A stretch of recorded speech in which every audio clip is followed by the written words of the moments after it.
রোজা রেখে চুল, নখ এবং শরীরের অবাঞ্ছিত পশমগুলো কাটা যাবে কিনা? আমাদের ভিতরে অনেকেরই প্রশ্ন আছে, হুজুর রোজা রেখে চুল কাটা যাবে কিনা, তারপরে নখ কাটা যাবে কিনা, এরপরে শরীরের অবাঞ্ছিত যে পশমগুলো আছে সেগুলো কাটা যাবে কিনা। আমাদের আগে জানতে হবে রোজার সংজ্ঞাটা কি। রোজার সংজ্ঞা হচ্ছে সুবে সাদেক থেকে নিয়ে সূর্যাস্ত পর্যন্ত এই সময় খাবার থেকে দূরে সরে আসা, খাবার থেকে বিরত থাকা, পানাহার থেকে বিরত থাকা, স্ত্রী সহবাস থেকে বিরত থাকা।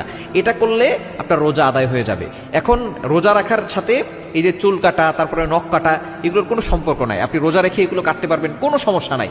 আপনি রোজা রেখে চুল কাটতে পারবেন, রোজা রেখে নখ কাটতে পারবেন।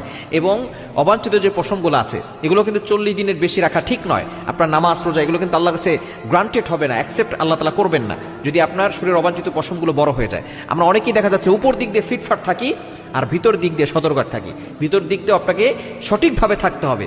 আপনি পরিষ্কার পরিচ্ছন্ন থাকবেন। আপনার বগলের নিচে যে পশমগুলো আছে, নাভির নিচের যে পশমগুলো আছে, এগুলো আপনাকে কেটে রাখতে হবে। এটা যদি অনেক বেশি বড় হয়ে যায় এবং বেশি দিন 40 দিনের বেশি হয়ে যায় তাহলে কিন্তু আপনার ইবাদতে ঘাটতি চলে আসতে পারে। এজন্য এগুলো সবসময় পরিষ্কার পরিচ্ছন্ন রাখবেন।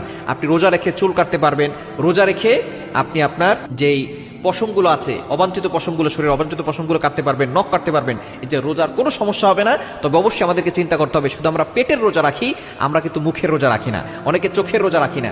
চোখের গুনাহ থেকে বাঁচতে হবে। পেটের রোজার পাশাপাশি পেট ক্ষুধার্ত আছে কিন্তু আমরা চোখ দ্বারা গুনাহ করি, হাত দ্বারা গুনাহ করি, পা দ্বারা গুনাহ করি।